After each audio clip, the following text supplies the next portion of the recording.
শাইখুল হাদিস ইবনে শাইখুল হাদিস আল্লামা মামুনুল হক রহমত দামাত বারকাতুহুল আলিয়া, ওনার সাথে আমি যতদিন অবস্থান করেছিলাম পাশাপাশি রঙে ফেরায় 2 বছর 8 মাস ছিলাম। আমার ইবাদত বন্দেগী, ইখলাস, কোরআনে কারিমের যে দক্ষতা, বিশেষ করে কোরআন ইয়াদ রাখার ব্যাপারে এবং তার ইলম আছে,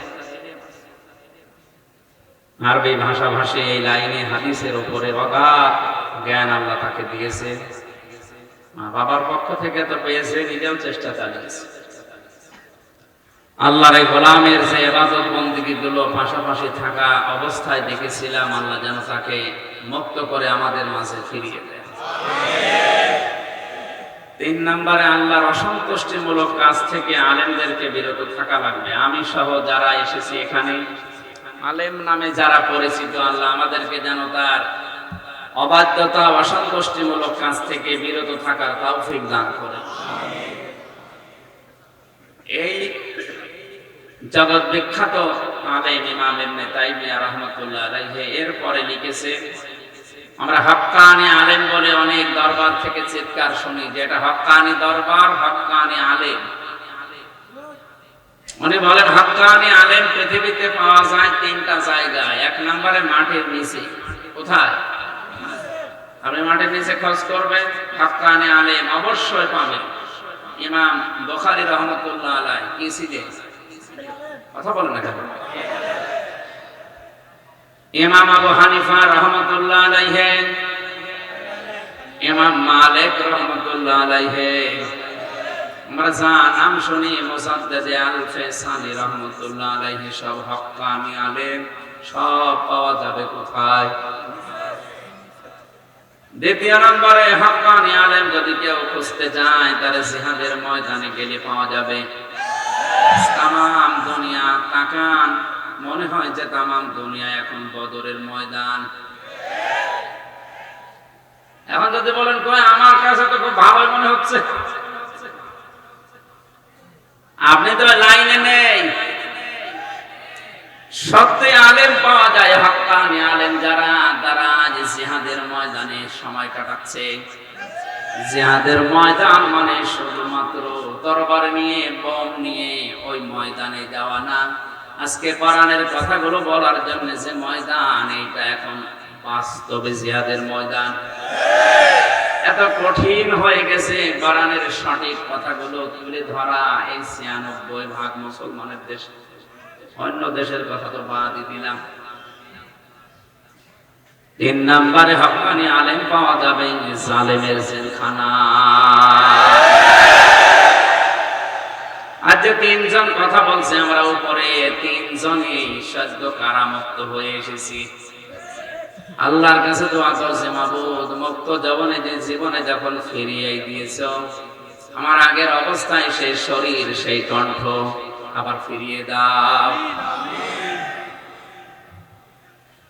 সামনে বসা মুসলমান ভাইরা, পর্দার আড়ালের সম্মানিতা মা এবং বোনেরা, প্রশাসনের ভাইরা, প্রাণ প্রিয় ফরিদপুরবাসী, এ মাহফিলের সর্বোচ্চ চেষ্টা যারা চালিয়েছে, আপনাদের এই আসনের মাননীয় এমপি জনাব শেখ মুজিবুর রহমান লিকসো চৌধুরী, যুবক মানুষ, আল্লাহ রাব্বুল আলামিন তার জীবনের ভালো কাজগুলো যেন কবুল করে। মানুষ হিসাবে যে অন্যায়গুলো করেছে, আল্লাহ যেন মাফ করে। সবাইকে নিয়ে আমরা মাবুদের দরবারে শুকরগুজার হচ্ছি, যিনি আমাদেরকে এখনো পর্যন্ত সুস্থ রেখেছে। খুশি হয়ে বলেন আলহামদুলিল্লাহ। দরুদ আর সালাম পড়ছি আমাদের নবী মুহাম্মদ রাসূলুল্লাহ সাল্লাল্লাহু আলাইহি ওয়াসাল্লামের প্রতি, যারা আদর্শ পেয়ে আমরা খুশি না বেজার। আমরা এখানে যারা বসে আছে, অনেকেই জানি যে মানুষ ওযু করলে 7টা কারণে ওযু ভেঙে যায়। কয় কারণে? 19টা কারণে নামাজ ভেঙে যায়। কয় কারণে? এরকম রোজা ভাঙা, যাকাত ভেঙে যাওয়া, হজ ভেঙে যাওয়া, ইসলামের যতগুলো ইবাদত আছে ওগুলো ভেঙে যাওয়ার কিছু কিছু কারণ আছে। সবচাইতে মূল্যবান যেটা আমাদের জন্য জান্নাতে যেতে হবে, যেটা নিয়ে, তার নাম ঈমান। তার নাম কি? ঈমান। ইমানও ভেঙে যায়, নষ্ট হয়ে যায়, ইমান ব্যর্থ হয়ে যায় 10টা কারণে। কয়টা কারণে? এর 5 নম্বর কারণ হচ্ছে যারা বিশ্ব নবী বাদ দিয়ে অন্য কাউকে আদর্শ হিসাবে গ্রহণ করে ওদের ইমান নষ্ট হয়ে যায়। এ দেশে তো নেই। আমরা একটা জরিপ পেয়েছিলাম কিছুদিন আগে, বাংলাদেশে 100 ভাগের 15 ভাগ লোক শুধু বিশ্ব নবীকে একমাত্র আদর্শ বলে মানে, বাকি 85 ভাগ মানুষ নবীকে আদর্শ মানে না, এমনি নবী মানে। কথা বুঝতেছে? আব্দুল্লাহ বিন উবাই, এই লোকটার নাম আমরা শুনলে ঘৃণা করি, গালি দেই, বরদোয়া করি, অথচ ওর জীবনী পুরা পড়ে দেখেছি, পুরা জীবনে শুধু একটা ভুল ছিল। কয়টা? এখন তো নবীজির মতো নামাজ পড়তো, তাও রসুলের পেছনে, বিশ্ব নবীর সাথে রোজা রাখতো, ইফতারি করতো, ওর দাড়ি ছিল নবীর মতো, জুব্বা ছিল নবীর মতো, পাগড়ি ছিল নবীর মতো, দস্তরখানা বিছিয়ে খাবার খেত। আল্লাহর নবী একদিন শুধু বয়ান করতে বলেছিলেন, আল্লাহর কাছে 2টা নাম প্রিয়, একটা আব্দুল্লাহ আর একটা আব্দুর রহমান। এ কথা শোনার পরে পেছন দিক থেকে উঠে গিয়ে নিজের ছেলেকে ডাক দিয়ে বলছে, তোর নাম আজকে থেকে আব্দুল্লাহ। ওনার বাবার নাম যা ছিল পাল্টিয়ে দিয়েছে আব্দুল্লাহ, নাতি ছেলে ছিল সেটার নামও দিয়েছে আব্দুল্লাহ, নিজের নামও পাল্টিয়ে দিয়েছে আব্দুল্লাহ। আপনি দেখেন শুধু আব্দুল্লাহর ছড়াছড়ি কি শুনেছিল, রাসূলুল্লাহ বলেছিলেন আল্লাহর কাছে প্রিয় নাম আব্দুল্লাহ। এই কারণে আমি যে কথা বলছি এখান থেকে শিক্ষা নেবেন। নবীজি এই গল্প করছে, এটা এই ছেলে এই সাদা গেঞ্জি কি কোন দিকে তাকিয়ে আছে? এদিকে তাকানো করছেন, ওর সাথে কিসে গল্প করছে? এখানে কথা ভালোভাবে শোনে না, বসেও না, বাইরে এসে গেবত করে। একটা কথা যদি এবার মুখ দিয়ে বের করে, এই বসেন, কেউ কথা বলবেন না। নবীজির কথা শোনার পরে লোকটা মানার মন মানসিকতা কম ছিল আমাদের চাইতে না বেশি ছিল? কি আগ্রহ নিয়ে সব পাল্টিয়ে ফেলেছে। লোকটা যখন মারা গেছে তার ছেলে ছোট্ট নবীজির কাছে যে বলে, হে রাসূল আমার বাবা মারা গেছে। নবীজি বললেন, কে তুমি? আমার নাম আব্দুল্লাহ, আমার একটা ছোট ভাই আছে তার নাম আব্দুল্লাহ। সব আব্দুল্লাহ হয়ে গেছি আমি, কাঁদো কেন? বাবা মারা গেছে। বাবা মারা গেছে, কাঁদতেছো কি? বাবার নাম আব্দুল্লাহ বিন উবাই বিন সলুল। নবীজি কথাটা শোনার পরে বললেন, ঠিক আছে বাবা মারা গেছে, আমার সাথে এখন যারা বসে আছে 1-2 জন না 22 জন সাহাবী, সব আল্লাহর জান্নাতি সাহাবী। বাবা মারা গেছে, কি করা লাগবে এখন? আমার বাবার জানাজা আপনি পড়াবেন। আমার বাবা শেষ পর্যন্ত মরণের আগে বলেছে যে নবীজির গায়ে যে জামা আছে ওই জামাটা দিয়ে যেন আমার কাফন দেওয়া হয়, এই কাজটা আপনি করেন। নবীজি সঙ্গে সঙ্গে নিজের জামা খুলে ছেলেটার হাতে দিয়ে দিলেন।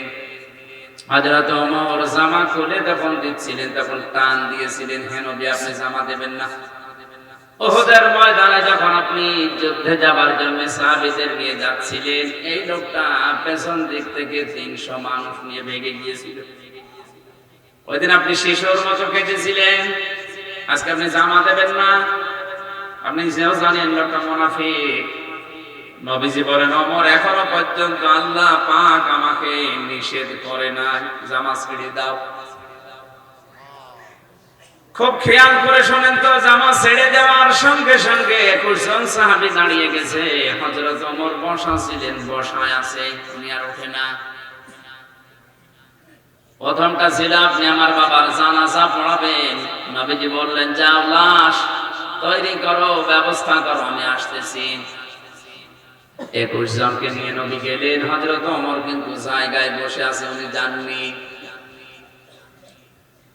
জানাজা প্রস্তুতি হয়ে গেছে, নবীজি দাঁড়াবেন। হঠাৎ জিবরাইল এসে বলে, হে নবী নামাজ থামান, ইস্তাগফির লাহুম, আও লা তাস্তাগফির লাহুম ইন তাস্তাগফির লাহুম ৭০ মাররাতান।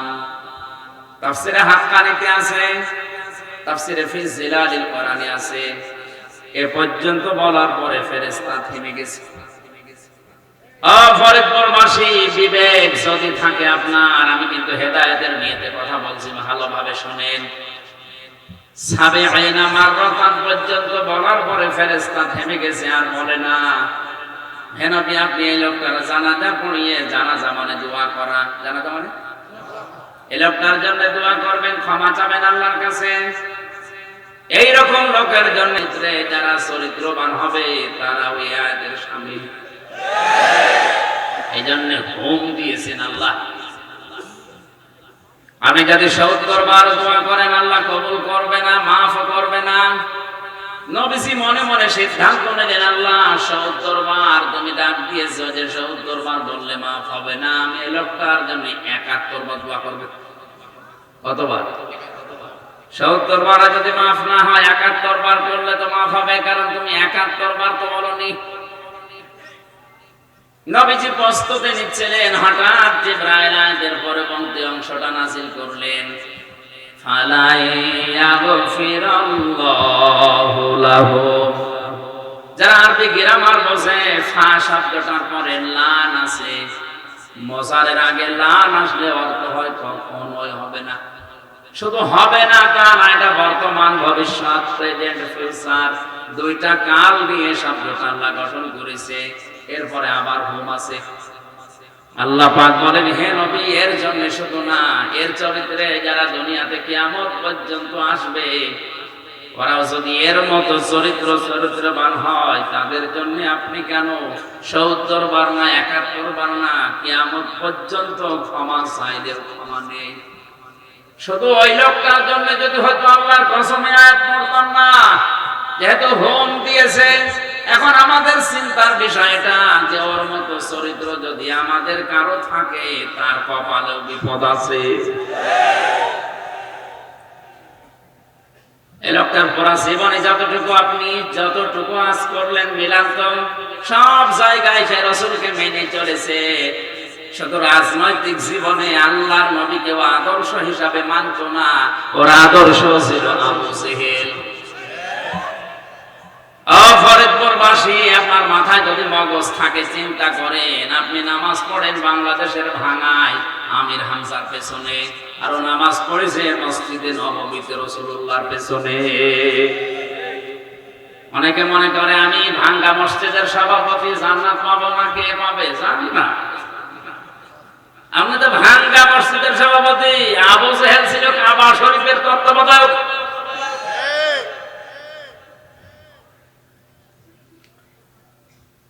তাহলে এ লোকটার ঈমান ভেঙে গেছে। এই যে 10টা কারণে মানুষের ঈমান ভেঙে যায়, তার 5 নাম্বার কারণটা বলেছিলাম, আল্লাহর নবী বাদ দিয়ে অন্য কাউকে যারা আদর্শ হিসাবে মেনে নেবে, তার ঈমান ভেঙে যায়, নষ্ট হয়ে যায়। এই লোকটা আবু জেহেলকে রাজনৈতিক জীবনে আদর্শ হিসাবে মানত, এই জন্য ওর জীবনের সব আল্লাহ কি করেছে? নষ্ট করেছে। বলেন বলেন, সব শেষ। ইবাদত বন্দেগী কোনো কাজে, বলেন কাজে আসে নাই, আসবেও না কিয়ামত পর্যন্ত। এই জন্য এক ফির দেওয়া আছে। শুধুমাত্র এই লোকটা না, হুম দিয়ে আল্লাহ আমাদেরও বিপদের ভেতরে ফেলে দিয়েছে, না জানি আমরাও ধরা খাই কিনা। কারণ মুনাফিকের এই জান যাদের ভেতরে আছে, বিশ্বনবী বাদ দিয়ে অন্য কাউকে যারা আদর্শ হিসাবে মেনে জীবন চালাচ্ছে, আপনি শিওর থাকতে পারেন আপনি জাহান্নামী। কারো ফতোয়া লাগবে না। ইমাম বুখারী রাহমাতুল্লাহ আলাইহি, বুখারী লেখার আগে একটা কিতাব লিখেছিলেন আল-আদাবুল মুফরাদের 6 নাম্বার হাদিসের 3 নাম্বার পয়েন্টে আছে, পৃথিবী যারা বিশ্ব নবীকে বাদ দিয়ে অন্য কাউকে আদর্শ হিসাবে গ্রহণ করেছে, সে বিনা হিসাবে বিনা বিচারে জাহান্নামী। এখন এই হিসাবে বাংলাদেশে যেহেতু 100 জনের 15 জন শুধু অ্যাক্টিভ ভাবে রাসূলকে আদর্শ মানে, বাকি 85 জন মানে না, বলেন তো তাদের কপালে কি আছে? নাকি ফতোয়া আবার আকাশ থেকে নিয়ে আসা লাগবে? এটা আকাশের ফতোয়া। মুনাফিক আল্লাহর কাছে এত ঘৃণিত, এত নিকৃষ্ট, জাহান্নামে আল্লাহ যাদেরকে সাজাবে সর্বনিচে একেবারে দেবে জাহান্নামে মুনাফিকদের। ইন্নাল্লাহা জামিউল মুনাফিকিনা ওয়াল কাফিরিনা ফি জাহান্নামা জামিআ। সূরা নিসা 4 নাম্বার পর 5 নাম্বার পারা 19 নাম্বার পৃষ্ঠার 15 নম্বর লাইনের 140 নাম্বার আয়াতের শেষের দিকে আছে। আল্লাহ পাক বলেন, অবশ্যই আমি জাহান্নামে একত্রিত করব, আগে মুনাফিকদের, এরপরে কাফেরদের। আগে কাদের কথা বলেন? বলেন। এটা এত ঘৃণিত আল্লাহর কাছে, ওদের একেবারে নিচে দেবে। আবু সেহেল কাফের ছিল, ওরে ও নিচে দেবে না। এখন যদি বলেন যে এই মুনাফিক এত খারাপ, এরা তৈরি হয় কোথায়? কেউ যদি এখন আমারে জিজ্ঞাসা করে, হুজুর ইহুদি কোথায় পাওয়া যায় বলেন, জান আপনি ইসরায়েলে শুধু ইহুদি পাবেন। কি পাবেন? যদি বলেন খ্রিস্টান দেখবো, আমেরিকায় যান শুধু খ্রিস্টান। এখন যদি বলে কেউ বৌদ্ধ দেখবো, এই যে মায়ানমারে যান শুধু বৌদ্ধ পাবেন। কেউ যদি বলে আমি মুশরিক দেখবো, যান ভারতে যান শুধু মুশরিক হিন্দু পাবেন। কথা বলে না কেন? এখন যদি এই লোকটা বলে হুজুর জাহান্নামের একেবারে নিচে থাকবে যারাই মুনাফিক, এদের পাবো কোথায়? না, বাংলাদেশে কেন বলছেন? কারণ নবীজি ইন্তেকালের আগে জানিয়েছেন মুনাফিক এটা শুধুমাত্র তৈরি হবে কিয়ামত পর্যন্ত মুসলমানদের ভেতরে। এটা ইহুদি, খ্রিস্টান, বৌদ্ধ, হিন্দু, মাজুসি এদের ভেতরে মুনাফিক তৈরি হয় না, ওরা সরাসরি কাফের। সরাসরি মুনাফিক তৈরি হবে শুধুমাত্র কাদের ভেতরে? যেহেতু এই দেশে 96% মুসলমান, সুতরাং এইটা থাকার সম্ভাবনা বেশি। মুনাফিকের যতগুলো চিহ্ন আছে দেখলে আপনি বুঝবেন তার ভেতরে সবচাইতে বেশি 3টা। কয়টা? মুনাফিক দেখলেই বুঝবেন আপনি কথা বললেই মিথ্যা কথা বলে। এরা হাদ্দাসা কাযিবা, যখন কথা বলে কি বলে? কয়েকদিন আগে চট্টগ্রাম থেকে আসার সময় এক নেতা, আমি নাম নিলাম না, আমারে বলছে হুজুর আর কত মিথ্যা কথা বলবো, আমি আর পারছি না, আমার জীবন শেষ হয়ে গেল। সকাল থেকে শুরু করে রাত 11টা 12টা পর্যন্ত শুধু মিথ্যা, আমি আর পারছি না। ধোঁকা দিয়ে মানুষকে বোকা বানিয়ে আর কত রাখবো, আমি আর পারলাম না। অথচ মুসলমান। নবীজি বললেন কথা বললে যে মিথ্যা কথা বলে, এই লোকটা কি? ও মুসলমান দাবি করে আজ আমাদের মতো মুসলমানদের ধোঁকা দিয়ে বোকা বানিয়ে রেখেছে। আমরা মনে করছি নামের আগে মোহাম্মদ আছে, নামের শেষে হুসাইন আছে, ওটা মনে মুসলমান। মুসলমান বলে ওয়াইদা ওয়াদা আখলাফা, যারা ওয়াদা করলে খেলাফ করে, কত ওয়াদা করে সব কিছু ভুলে যায়। ওয়াইদা তুমিনা খান, যখন কোনো কিছু আমানত রাখা হয় খেয়ে ফেলে। এই 3টা গুণ যাদের আছে এরা নির্ভেজাল টাটকা মুনাফিক। আর একটা গুণ আছে, যারা কথা বললে ঝগড়া যদি হয় আগে গালি দেয়। একটা ক্যাসেট লাগিয়ে দিয়েছে, 2 মহিলা গালি দিচ্ছিল, ওই গালিটা রেকর্ড করে ছেড়ে দিয়েছে। মানে 3-4 মিনিট এমন কোন কিছু নিজের ভেতরে নেই, যত গালি আছে দুনিয়া সব এক জায়গায়। এই যে কথা বললে ঝগড়া হলে গালি দেয়, এরা কারা? মুনাফিক। এরা কারা? এরকম মুরব্বী মানুষ আমি দেখেছি, যুবক ছেলের সামনে, যুবতী মেয়ের সামনে ওর মাকে গালি দিচ্ছে। আপনারা কবে হুঁশ ফিরবে বলেন? ওই ছেলেটা যদি এখন আপনারা ধরে পিটায়, কে বাঁচাবে আপনারা? আমার বোঝানোর বিষয় ছিল বিশ্ব নবীকে বাদ দিয়ে যারা অন্য কাউকে আদর্শ হিসাবে মেনে দুনিয়ায় চলেন, আপনার কিন্তু নামাজ, রোজা, হজ, যাকাত, দাড়ি, টুপি, পাগড়ি, জুব্বা সব মাটি মারা যাচ্ছে। আপনারা যদি আল্লাহ মাফ করে দেয় এরপরেও তাহলে আব্দুল্লাহ বিন উবাইকে মাফ করা লাগবে। কথা বলেন না কেন? যেন আপনাকে বাঁচার জন্য আমি এতক্ষণ পর্যন্ত এই অ্যাডভার্টাইজ গুলো করছি। ফিরে আসেন, আল্লাহ পাক যেন 15 ভাগ না 100 ভাগ মানুষকে দেশে বিশ্ব নবীকে মেনে চলার তৌফিক দেন। এটা রজব মাসের 29 তারিখ, আর মাত্র একটা দিন আছে। যে মাসটা 1 বছর পরে পরে আমাদের কাছে আসে, আবার চলে যায়, কিন্তু যেটা দিতে আসে ওইটা আমরা আজ পর্যন্ত নিতে পারিনি। এই 53 বছর আমরা স্বাধীন হয়েছি, অথচ এই মাসে বিশ্ব নবীকে আল্লাহ নিয়েছিলেন তার নিজের কাছে 27টা বছর তার গবেষণাগারে, তার ল্যাবরেটরিতে বসিয়ে একাধারে 27 বছর হাতে কলমে আল্লাহ নিজে শিক্ষক হয়ে তাকে বিভিন্ন জিনিস শিখিয়েছেন। আল্লাহ পাক বলেন সুবহানাল্লাযী আসরা বিআবদিহি লাইলাম মিনাল মাসজিদিল হারাম ইলাল মাসজিদিল আকসা। পবিত্র মহান সত্তা ওই আল্লাহ যিনি তার বান্দাকে মসজিদে হারাম থেকে মসজিদে আকসা পর্যন্ত রাতের কোন অংশে ভ্রমণ করিয়েছিলেন। আল্লাযী বারাকনা হাওলাহু লিনুরিয়াহু মিন আয়াতিনা। তার এই পুরা সফরটা ছিল একটা বরকতময়। লিনুরিয়াহু মিন আয়াতিনা, আল্লাহ তার বিভিন্ন নিদর্শন আয়াত তাকে দেখিয়েছিলেন। ইন্নাহু হুয়াস সামিউল বাসীর, নিশ্চয় তিনি শ্রবণকারী এবং চক্ষুদর্শী। ভালো করে আয়াতটা মিলান, 1500 বছর আগে নাযিল হয়েছে। এটা অনেকে অনেক কায়দায় এটা বুঝিয়েছে, আবেগ নিয়ে বলতে বলতে এমন জায়গায় গেছে যেটা নবীর শানের খেলাফ। আমরা তাফসীর আকারে কথাগুলো বলার চেষ্টা চালাচ্ছি।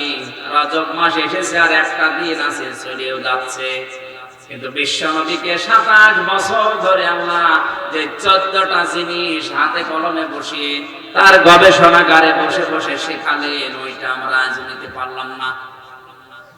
আমরা যদি এ মাসকে সম্মান দিতে চাই, এ মাসকে যদি মর্যাদা দিতে চাই, ইন্না ইদ্দাতাশ শুহুরি ইনদাল্লাহি 12 শাহরান ফি কিতাবিল্লাহ ইলা আখির আয়াত।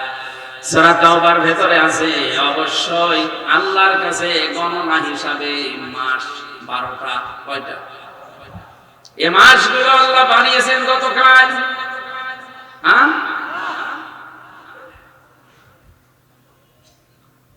আল্লাহ পাক বলেন আসমান জমিন আমি যেদিন সৃষ্টি করি ওই দিন এই 12টা মাসের নাম আমার কিতাবের ভেতরে আমি লিখে রেখেছিলাম। জোরে বলেন সুবহানাল্লাহ। আমার বয়স 33 বছর। এই যে মাস চলছে রজব মাস, এই মাসের বয়স কিন্তু 33 বছর না। কথা বলেন না কেন? দুনিয়া যেদিন তৈরি হয়েছে ওই দিন আল্লাহ তার কিতাবে, তার মানে কোরআনে, কিতাব মানে কোরআন, কিতাব মানে কি? কোরআনের যে 55টা নাম আছে তার অন্যতম নাম হচ্ছে আল কিতাব। কোরআনের নাম কি? কেন আল কিতাব দেওয়া আছে কোরআনের নাম? আলেমদেরকে বলছি এবার, কোরআনের যে 55টা নাম তার অন্যতম নাম হচ্ছে কোরআনে কারীম, আল কিতাব। আল কেন আলিফ লাম দিয়ে আল কিতাব বলে ডাক দেওয়া হয় কোরআনকে? এখানে যদি কোনো আলেম থাকেন এর ব্যাখ্যা যদি জানা থাকে আপনি আরো ভালোভাবে শুনবেন। যালিকাল কিতাবু লা রাইবা ফীহি, এই যে কিতাবের আগে আলিফ লাম দিয়ে নির্ধারিত করে দিয়েছে, এর ভেতরে সন্দেহ নেই, ভুল নেই, শুধু না সন্দেহের লেশ পর্যন্ত নেই। কেন? কারণ পৃথিবীতে আমি তাফসীর পড়তে গিয়ে পেয়েছি একমাত্র কেবলমাত্র শুধুমাত্র মানুষকে হেদায়েত দিতে পারে যে কিতাব, তার নাম কোরআনে কারীম। নির্দিষ্ট করে দিয়েছেন এই কিতাবকে আল্লাহ। হেদায়েত দেওয়ার মতো একটাই কিতাব আছে, আমরা এর কাছে আসিনি, এজন্য যত উন্নত দাবি করছি আরো নিচে নেমে যাচ্ছি। আরো আসতে বলেন। আমার একটা উদাহরণ মনে পড়ছে। একটা ছেলে তার বাবার কাছে এসে কাঁদতেছে, ডাক দিয়ে বলে, আব্বু কি হয়েছে, কাঁদো কেন, কথা বলে না, কাঁদো কেন, কথা বলো না, কে কথা বলছো না? বলছে আমার পরীক্ষার রেজাল্ট দিয়েছে। তো ভালো কথা, পরীক্ষার রেজাল্ট দিয়েছে ভালো, কি পাস করেছো না ফেল? কথা বলে না। ফেল করলে অসুবিধা নেই, তুই বল। ছেলেটা বলছে, আব্বা ফেল করলেও তো এক কথা ছিল, পাস করা তো দূরের কথা, ছিলাম 5-এ, নামিয়ে দিয়েছে 3। অন্তত ফেল করলে তো ওই ক্লাসে থাকতে পারতো, আর এখন আমার নামিয়েছে, এখন 5-এ উঠতে আমার আবার 3 বছর লাগবে। কোরআনে কারীম বাদ দিয়ে কোন মানুষ যদি আজ হেদায়েত পাওয়ার জন্য পৃথিবীর কোন জায়গায় যায়, ও যেখানে ছিল ওই জায়গা থেকে আল্লাহ ধাক্কা দিয়ে আরো নিচে নামিয়ে দেয়। এর ব্যাখ্যা একটা হাদিস পেয়েছি, মানিত্তাবা আল হুদা বিগাইরিল কোরআন আদাল্লাহুল্লাহ, তিরমিজি শরীফের হাদিস। নবীজি বলেন, যে ব্যক্তি কোরআন বাদ দিয়ে পৃথিবীর কোন জায়গায় ভালো হওয়ার নিয়তে, হেদায়েত পাওয়ার নিয়তে যাবে, আল্লাহ নিজে দায়িত্বশীল হয়ে তাকে হেদায়েতের রাস্তা থেকে দূরে সরিয়ে দেবে। শব্দটা কি ছিল বলেন তো? আদাল্লাহুল্লাহ। আদাল্লাহ ইউদিল্লু বাবে ইফআল থেকে এসেছে। যদি নবী দাল্লা ইয়াদিল্লু দিতেন তাও তো অর্থ হয়ে যেত, কিন্তু বাংলা অর্থ দ্বারা তো আপনি নিজেই নিজেকে খারাপ বানিয়ে ফেলেছেন। কিন্তু ইফআল থেকে আসার কারণে বাংলা অর্থ দাঁড়িয়েছে, আপনার হয়তো নিয়ত ভালো ছিল, আপনি ভালো হওয়ার নিয়তে গিয়েছিলেন কোন জায়গায়, কিন্তু সেখানে কোরআন ছিল না, এই জন্য আল্লাহ নিজে দায়িত্ব নিয়ে আপনাকে আরো গোমরা বানিয়ে দেবে। ফরিদপুরবাসী বুকে হাত দিয়ে বলেন, ইমান থেকে বলেন, হেদায়েত দেওয়ার একচ্ছত্র মালিকানা হামজার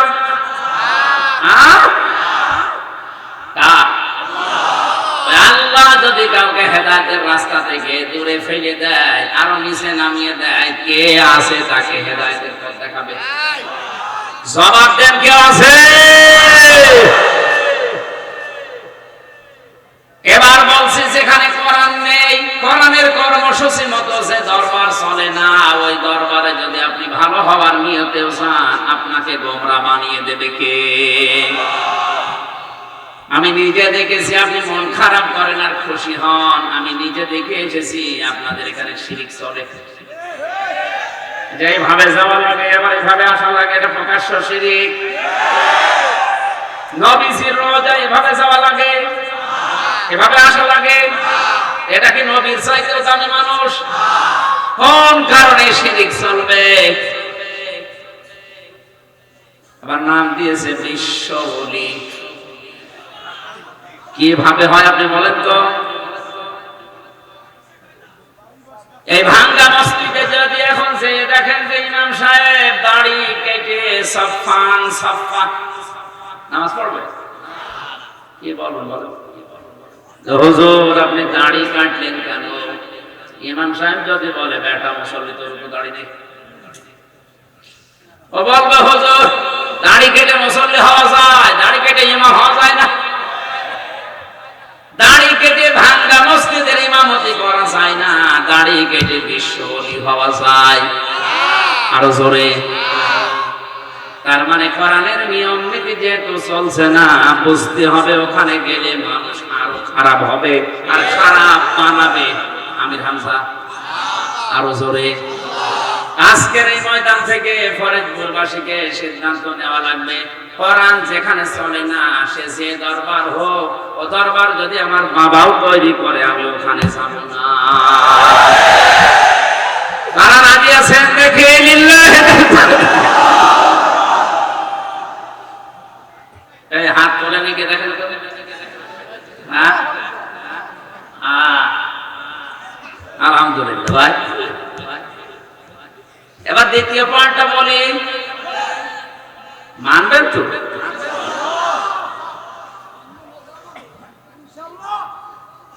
কোরআন যেই দরবারে নেই 48,000 দরবার এখন বাংলাদেশের সরকারি জরিপে আছে, হাতে গোনা কয়েকটা বাদ দিয়ে অধিকাংশ দরবারে কোরআনের নিয়ম নীতি নেই। ওখানে আছে ওদের বাপ দাদার বানানো নিয়ম। যতগুলো রাজনৈতিক দল আছে যেখানে কোরআন নেই, কোরআনের কর্মসূচি দিয়ে রাজনৈতিক গুলো বানানো হয়নি। বুঝতে হবে ওখানে যদি আমি ভালো হওয়ার নিয়তে থাকি আমাকে গোমরা বানাবে কে? সুতরাং এরকম দলে আজকে থেকে আর থাকবেন? কারা কারা থাকবেন না দেখে?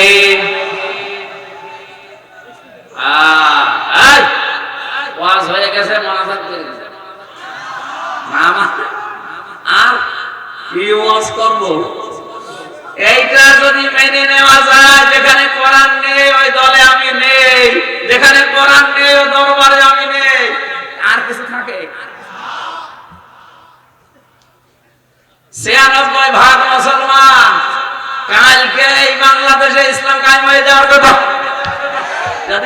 হাদিসটা আপনি ইফআল থেকে যে শব্দটা নবীজি দিলেন, বাবে ইফআলের এটা যদি বুঝে শুনে হাত তুলে থাকে, আল্লাহর কসম এদেশে ইসলাম কায়েম হতে বেশি দেরি হওয়ার কথা না।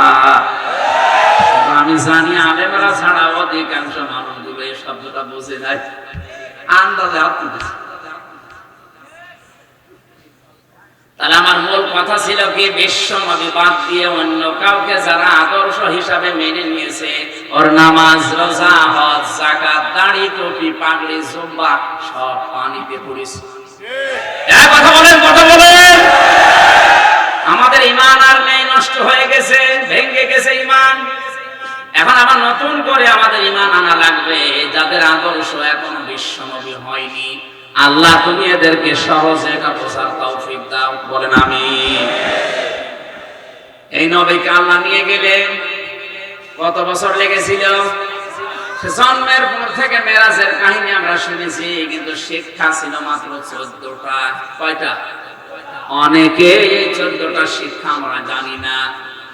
মসজিদে আকসা থেকে মসজিদে হারাম থেকে আকসা পর্যন্ত নিয়ে এই যে 27টা বছরে আল্লাহ তার বিভিন্ন নিদর্শন দেখালেন।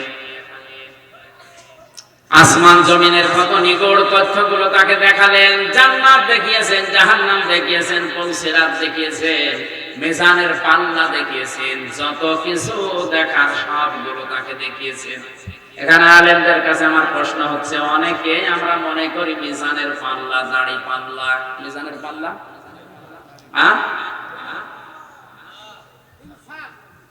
মিজান শব্দের শাব্দিক অর্থ হচ্ছে মানদণ্ড। এই জন্য আপনি হাইকোর্টের সামনে দেখবেন একটা দাড়ি পাল্লা টাঙানো আছে, ওটা দুই দিকে সমান না একদিকে ঝোলানো আছে।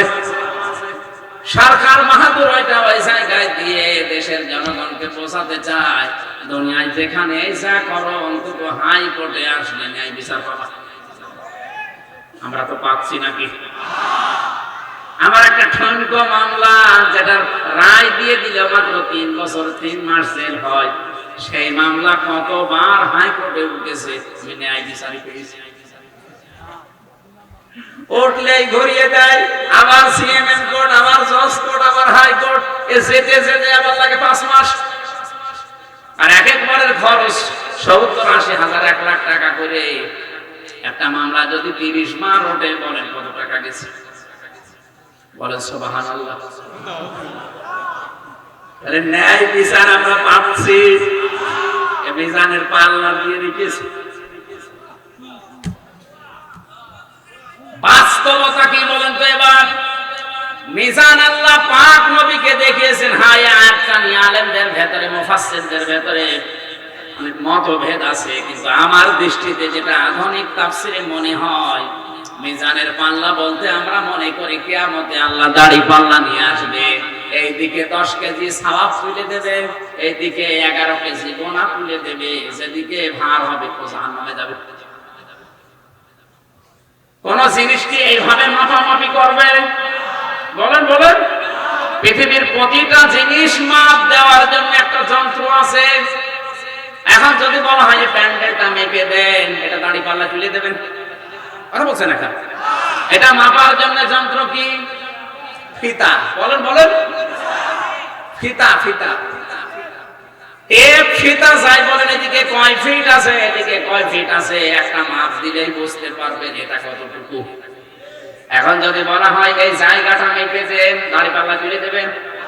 বলেন বলেন, এটা মাপার জন্য এটা যন্ত্র নেই। কেউ যদি বলা হয় যে সাইজ মেপে দেন, গুনি গুনি মাপবেন, ওটা মাপার জন্য একটা কেজি আছে, পাথর আছে, বাটখারা আছে আলাদা। এখন যদি বলেন ভাই তেল মেপে দেন, হাতে এভাবে লাগিয়ে লাগিয়ে মাপবেন, ওটার জন্য আবার লিটার আছে, সিসি আছে। কথা বলছে না? প্রতিটি জিনিস মাপ দেওয়ার জন্য একটা যন্ত্র আছে। আমাদের যে আমল বা কাজ, এইটা মাপার জন্য একটা যন্ত্র আছে। আমল বা কাজ মাপার যন্ত্রের নাম হচ্ছে গুরুত্ব। কি বললাম? গুরুত্বের ভিত্তিতে কাজ মাপা লাগে। এই যে প্যান্ডেলটা বানিয়েছে, এর ভেতরে গুরুত্বপূর্ণ বিষয় হচ্ছে খুঁটি আর সামিয়ানা। কথা বলে না কেন? হ্যাঁ, অনেক অপ্রয়োজনীয় জিনিসও আছে যেগুলো না হলেও প্যান্ডেল হয়, যেমন এই লাইট, এই যে ফুল, এই ক্যামেরা। কথা বলে না, এগুলো না থাকলে কেউ বলবে না যে প্যান্ডেল। বলেন বলেন, তাহলে এগুলো কম গুরুত্বপূর্ণ? গুরুত্বপূর্ণ জিনিস আছে আসল এই সামিয়ানা আর এই খুঁটি। এই দুইটা না থাকলে অন্তত এটা ধরে রাখা। আরো জোরে, পৃথিবীর প্রতিটি মানুষের যে 60, 70, 80, 90 বছরের কাজ আমল, এইটাও মাপবে আল্লাহ কিয়ামতে, ঠিক, কিন্তু গুরুত্বের ভিত্তিতে। তাহলে এখানে কয়টা গুরুত্বপূর্ণ জিনিস পেলাম? আরো জোরে। আপনি দেখবেন দুনিয়ায় যত ইবাদত আছে, প্রতিটি ফরজ ইবাদতে আলাদা আলাদা কিছু নিয়ম নীতি দেওয়া আছে। যেমন নামাজের ফরজ গুরুত্বপূর্ণ, যেটা না হলে নামাজ হয় না, সেটা কয়টা? কয়টা? 13টা। কয়টা? এই 13টার ভেতরে বাইরে আছে 7টা, ভেতরে আছে। বাইরে বেশি না ভেতরে বেশি? আরো জোরে। বাইরে যেটা বেশি একটা, ওইটার নাম কি?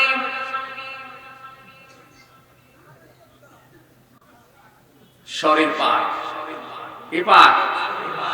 শরীর মানে কি শুধু 3.5 হাত বডি? আরো জোরে বলেন। আমার এইটা যেমন একটা শরীর, এই পরিবারটা একটা শরীর, এই সমাজটা একটা শরীর, এই দুনিয়া একটা শরীর। নবীজি এজন্য জানিয়েছেন তামাম দুনিয়ার কোন জায়গায় এক প্রান্তে যদি একটা মুসলমান কষ্ট পায়, তোমাকে ইমানের তাকিদে কষ্ট পাওয়া লাগবে, কারণ তামাম দুনিয়ার মুসলমানেরা হচ্ছে একটা শরীরের মতো।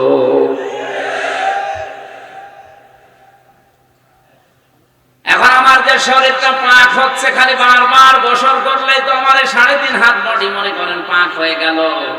আমার সমাজও একটা শরীর, এইটা পাক করার জন্য এরেও গোসল করার লাগবে। হ্যাঁ, সমাজ পাক করার জন্য কে দিয়ে গোসল করবেন? এত পানি পাবেন কোথায়? এবছর শ্যাম্পু দেওয়া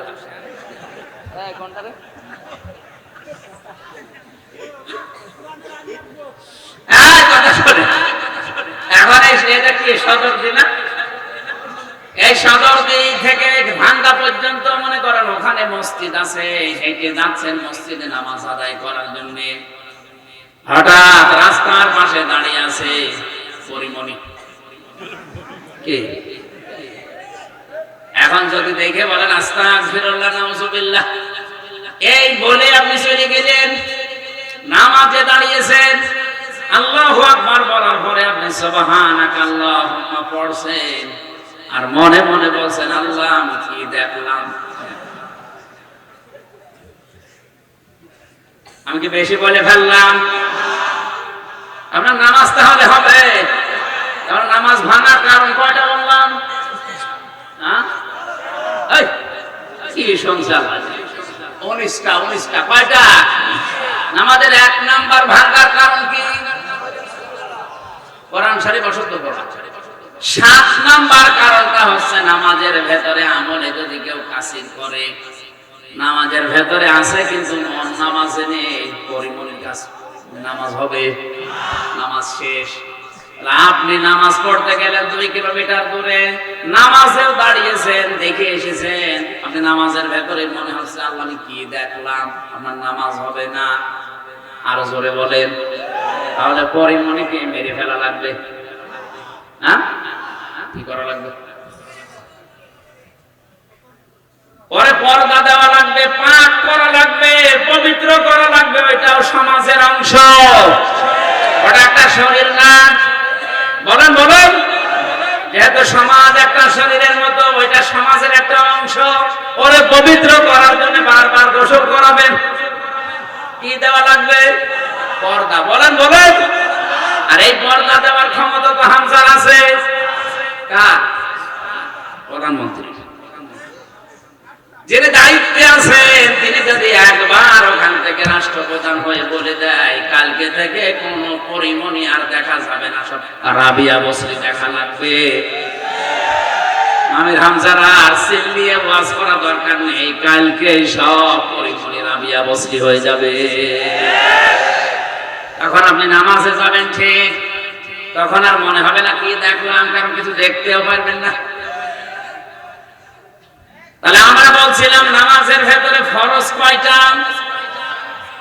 বাইরে ভেতরে মিলে 13টা। এই 13টার একটা ফরজও যদি কেউ ছেড়ে দেয়, 12টা আদায় করেছে, সওয়াব হবে 0, 0। এখন যদি এ বলে না আমার 12টা আদায় হয়েছে, অন্তত 10টা সওয়াব দেবে, কারণ আপনি মৌলিক জিনিস নষ্ট করে ফেলেছেন। কথা বলেন না কেন? অমৌলিক জিনিস যদি 2-1টা ছেড়ে দিতেন, যেমন সুন্নত, নফল, মুস্তাহাব, মুবাহ, এগুলো যদি ছেড়ে দিতেন বা ওয়াজিব যদি ছেড়ে দিতেন, আবার জরিমানা দেওয়া লাগতো, সশেজদা দিয়ে ওইটা আবার পূরণ করা যেত। কিন্তু ফরজ বাদ দিয়ে দিলে আর সশেজদাও কাজ হবে না, পুরা নামাজ। আরো জোরে সওয়াব পাবেন নাকি বলেন? আরো জোরে, আরো জোরে বলেন। এটা তবে ভালোভাবে বুঝলেন। কিয়ামতের ময়দানে গুরুত্বপূর্ণ আর গুরুত্বহীন এই জিনিসটা দিয়ে আল্লাহ আপনার আমল, আপনার কাজ মাপবেন। গুরুত্বের ভিত্তিতে মাপা হবে। আপনার জীবনে যদি মৌলিক যে বিষয়গুলো আল্লাহ দিয়েছে কোরআনে, ওইগুলো বাদ চলে যায়, অমৌলিক যেগুলো খুব বেশি দরকার না ওগুলো করেছেন সারা জীবন, কিন্তু মৌলিক গুলো আপনি বাদ দিয়েছেন, আল্লাহর কসম আপনি মিজানের পাল্লায় ধরা খাবেন। মৌলিক জিনিসে কোরআনে আল্লাহ দিয়েছেন শরীয়তের বিধান 500টা। কয়টা? আরো জোরে বলেন। এই 500টার আমার মনে হয় বাংলাদেশে এখন একটাও নেই। আপনি একটাও মেলাতে পারবেন না, একটাও নেই। অমৌলিক যেগুলো, যেগুলো না হলেও হয়, ওগুলো কিন্তু ভয় ভয় চলছে। আল্লাহর নামে মৌলিক বিষয় বোঝাতে গিয়ে তার জীবন দশায় 10 বছর তিনি কোরআন দিয়ে রাষ্ট্র চালিয়েছিলেন। কথা বলে না কেন? 10টা বছর তিনি কোরআন দিয়ে রাষ্ট্র চালিয়েছেন, এটা মৌলিক বিষয়। এই জন্য আল্লাহ নবীকে জানিয়েছেন মিল্লাদুনকা সুলতানান নাসীরা।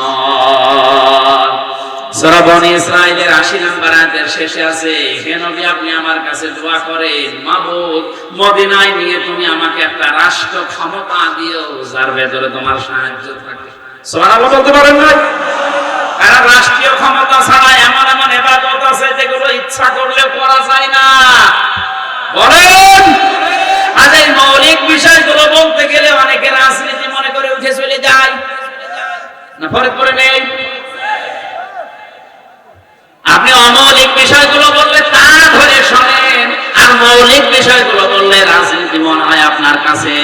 আমার মনে হয় নবীজি যদি এখন জীবিত থাকতেন আর ভোরের করে এসে এভাবে ওয়াজ করতেন, আপনার কাছে রাজনীতি মনে হইতো। এজন্য সহজ ভাষায় বলছে মৌলিকটা বাদ দেবেন না। মান তামাসসাকা বিসুন্নতি ইনদা ফাসাদি উম্মতি ফালাহু আজরু মিয়াতি শাহীদ। আমার উম্মতের যখন দুরবস্থা চলবে, ওই সময় যদি আমার কোন উম্মত একটা মরা সুন্নাত জিন্দা করতে পারে, কিয়ামতের দিন সে 100 গলা কাটা শহীদের সওয়াব নিয়ে উঠবে। আমি হিসাব করলাম, হাদিসটা পড়ে দেখি মরা সুন্নাত কোনটা?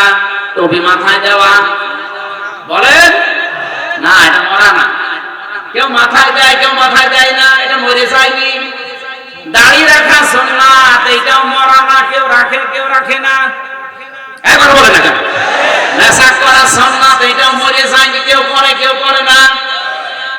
দস্তরখানা বিছিয়ে ভাত খাওয়া সুন্নাত, এটাও মরা না, কেউ খায় কেউ খায় না। আমার এই শত দৃষ্টিতে যে ধরা পড়েছে মরা সুন্নাত ওইটা। 10 বছর নবী কোরআন দিয়ে রাষ্ট্র চালিয়েছেন, 53 বছরের একদিনও কোরআন দিয়ে রাষ্ট্র চলেনি। এটা কি সুন্নাত? আরো জোরে, জোর হলো না? এই মরা সুন্নাতের কথা যখন আমরা এরাও সব মাসে 14টা কর্মসূচি দিয়ে বলতে যাই, তখনই কিছু মানুষের গাত্রদাহ শুরু হয়, বলে এবার রাজনীতি হচ্ছে। পরিমাণ থাকার কথা বলেন বলেন। যদি 10 বার হজ করে ওটা বেঈমান।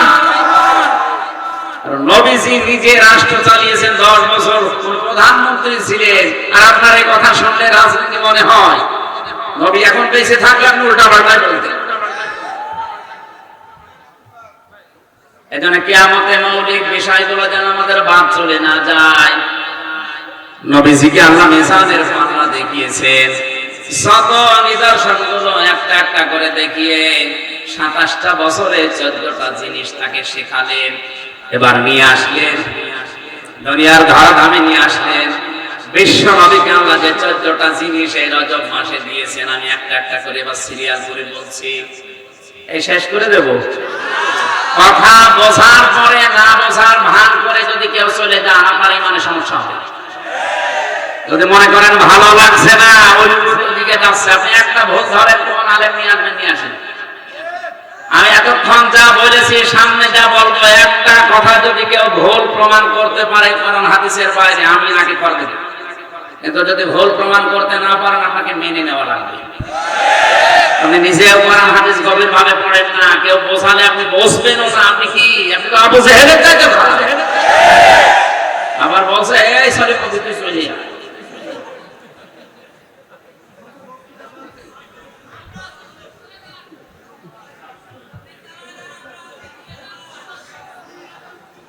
আল্লাহ রাব্বুল আলামিন যে 14টা জিনিস তাকে দিয়েছিলেন, প্রথম নম্বরে আল্লাহ ঘোষণা দিচ্ছেন, দুনিয়াতে যাবার পর আপনার উম্মতের কাছে আপনি বলবেন, ওয়াকাদা রাব্বুকা আল্লা তা'বুদু ইল্লা ইয়্যাহু ওয়া বিল ওয়ালিদাইনি ইহসানা। জোরে বলেন আল্লাহু আকবার। আল্লাহ পাক বলেন, আমি ফয়সালা দিয়ে দিলাম, লিখে দিলাম, আমি সিদ্ধান্ত নিয়েছি, রায় দিয়েছি যে আমি আল্লাহ ছাড়া কারো ইবাদত করা যাবে না। এই কথাটা মিরাজ থেকে নবীকে আল্লাহ দিয়েছেন। তাহলে আল্লাহর রায় প্রথম নম্বরে হচ্ছে আল্লাহ ছাড়া কারো ইবাদত চলবে না। কথা বলেন ঠিক কি না? এখন আল্লাহ ছাড়া ইবাদত পৃথিবীতে এখন আছে না নেই? এখানে ফজল শব্দের ব্যাখ্যায় আমি পেয়েছি রায়। রায় হয় দুনিয়ায় প্রায় 4 প্রকার। আমাদের বাংলাদেশে যারা আদালতে আছে, টাকা নেই, দেশে রায় হয় কয় প্রকার বলেন না কেন? ফরিদপুরের যে রায় হয়, ম্যাজিস্ট্রেট কোর্ট থেকে আপনার বিরুদ্ধে রায় দিয়েছে, আপনি যদি বলেন আমি মানি না, তাহলে আরেকটা মামলা হবে। এতটুকু বলা যায় যে আমি ন্যায় বিচার পেলাম না, আমি আরো উপরে যাব, যান জজ কোর্টে যান। জজ কোর্ট থেকে আপনার বিরুদ্ধে যদি রায় হয়, আপনি বলতে পারবেন না মানি না। এতটুকু বলা যায় যে আমি ন্যায় বিচার পাইনি, আমি ঢাকা দিয়ে হাইকোর্টে যাব। কোথায়? হাইকোর্ট থেকে আপনার বিরুদ্ধে রায় এসেছে, আপনি বলতে পারবেন না আমি মানি না, তাহলে রাষ্ট্রদ্রোহী মামলা হবে। এতটুকু বলা যায় যে আমি ন্যায় বিচার পেলাম না, আমি আরো উপরে যাব, যান সুপ্রিম কোর্টে যান। কোথায়? সুপ্রিম কোর্ট থেকে যে 6 জন প্রধান বিচারপতির আন্ডারে কাজ করে, এখন যিনি প্রধান বিচারপতির দায়িত্বে আছেন, নেত্রকোনায় বাড়ি, কি নাম কি ওনার? না না, ফয়েজ কি হাসান, যেন ওবায়দুল হাসান, কি নাম? ওবায়দুল হাসানের নেতৃত্বে যে মানুষগুলো কাজ করছে বিচারপতি সুপ্রিম কোর্ট থেকে, আপনার বিরুদ্ধে যদি রায় আসে, আপনি যদি বলেন আমি মানি না, চলবে। শুধু আপনি না, এদেশের 18 কোটি মানুষ ওই রায় মেনে নিতে বাধ্য, কারণ ওনাদের উপরে দেশে আর কোন কোর্ট, বলেন বলেন, ওবায়দুল হাসানের উপরে কোন বিচারপতি এদেশে আর, তাহলে উনি একবার রায় দিলে আপনি না, আপনার বাবা না, এদেশের 18 কোটি মানুষ মেনে নিতে বাধ্য। আমার মাঝে মাঝে মনে হয় প্রধান বিচারপতি ওবায়দুল হাসানের চাইতে আমার আল্লাহর ক্ষমতা একটু কম। আমার কতটুকু বেশি? আল্লাহ পাক বলেন, ইয়া মা'আশারাল জিন্নি ওয়াল ইনসি ইসতাতা'তুম আন তানফুযু মিন আকতারিস সামাওয়াতি ওয়াল আরদ ফানফুযু লা তানফুযুনা ইল্লা বিসুলতান ফাবিআইয়ি আলা'i রাব্বিকুমা তুকাযযিবান। জবান খুলে কোরআনের এই আয়াতটা পড়েন, ফাবিআইয়ি আলা'i রাব্বিকুমা তুকাযযিবান। আল্লাহ পাক এই আয়াতটা এত বারবার এজন্য দিয়েছেন, হে পৃথিবীর জিন আর মানুষেরা, আমার আইন মানতে যদি ভালো না লাগে, আমি যে রায় দিয়েছি কোরআনে, আমার রায়গুলো যদি পছন্দ না হয়, আমার আসমানের নিচে জমিনের উপর থেকে বের হয়ে যা, কোথায় যাবি, যেখানে যাবি ওই জায়গা আমার। কথা বলে না কেন? বাংলাদেশের 56,000 বর্গ মাইল, প্রধান বিচারপতির সর্বশেষ রায় মেনে না নিলে আপনাকে কিয়ামতের আগে দেশে থাকতে দেবে না, অবশ্যই আপনাকে বের করে দেবে। কথা বলে না কেন? হ্যাঁ, এই দেশ থেকে আপনি অন্য দেশে নাগরিকত্ব নিয়ে হয়তো বসবাস করতে পারবেন। আল্লাহ পাক যে রায় দিলেন, ওই রায় না মেনে আপনি কোথায় যাবেন? ভারতে, ওইটা কার? কথা বলেন। আমেরিকায় যাবেন, ওইটা কার? এই জন্য আল্লাহ দিয়েছেন, ফানফুযু লা তানফুযুনা ইল্লা বিসুলতান। কোথায় যাবি, যেখানে যাবি ওই জায়গার রাজত্ব আমি আল্লাহর। সুতরাং আমার জমিন, আমার আসমান ছেড়ে যাওয়ার কোন জায়গা নেই, বাধ্য হয়ে পড়ে আমার রায় মানা লাগবে।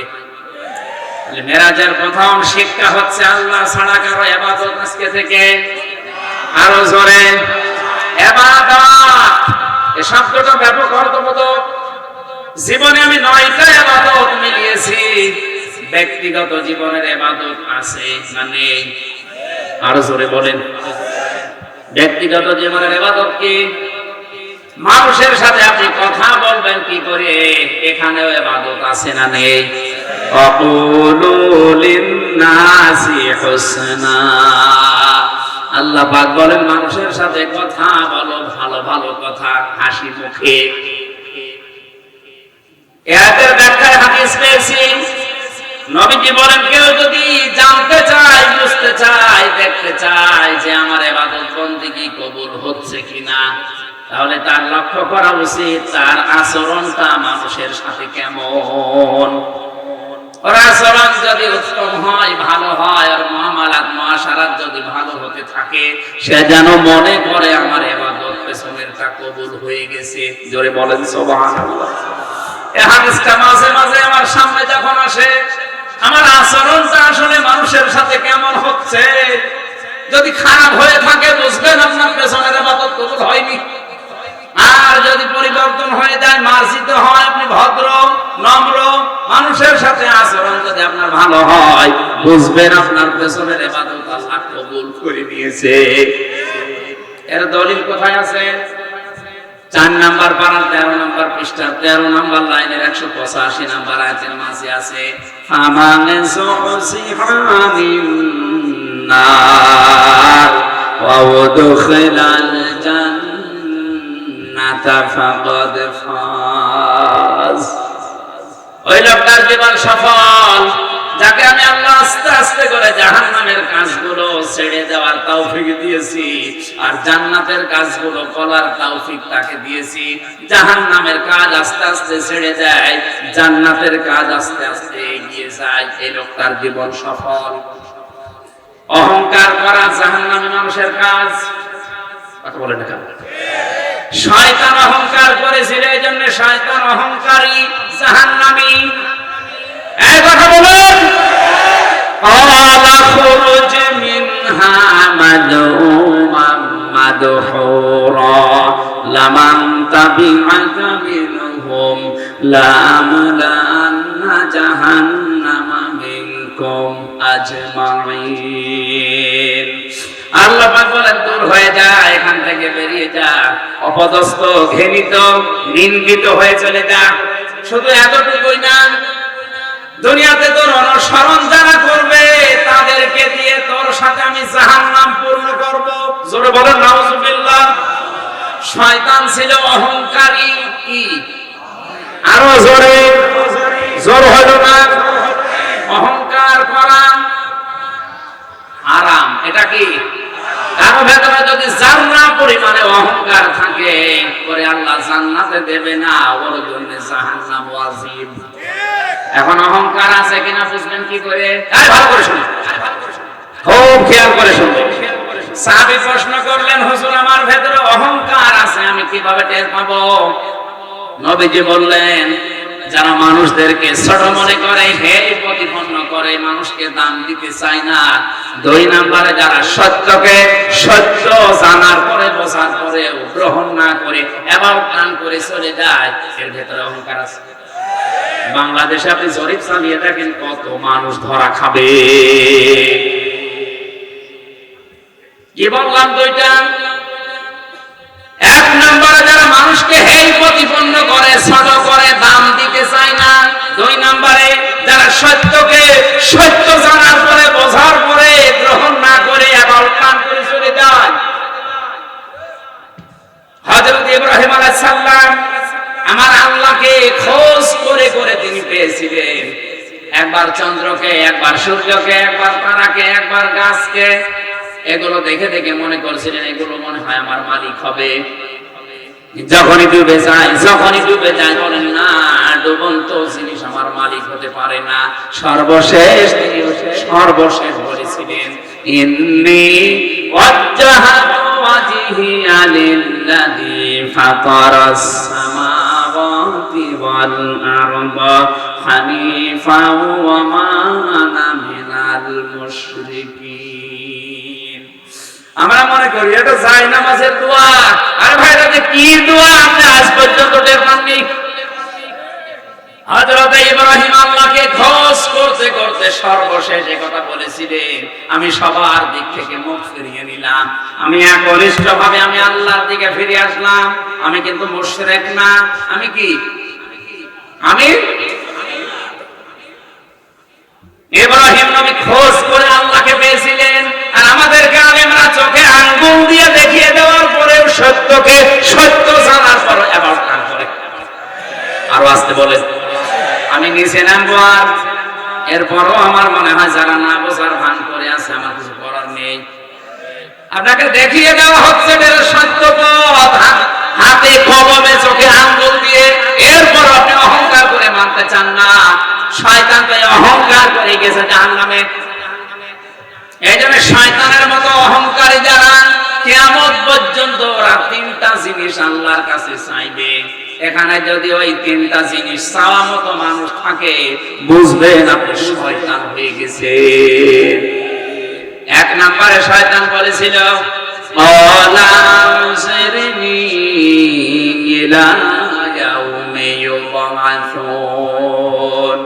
হে আল্লাহ, আমি হায়াত চাই, আমি বাঁচতে চাই।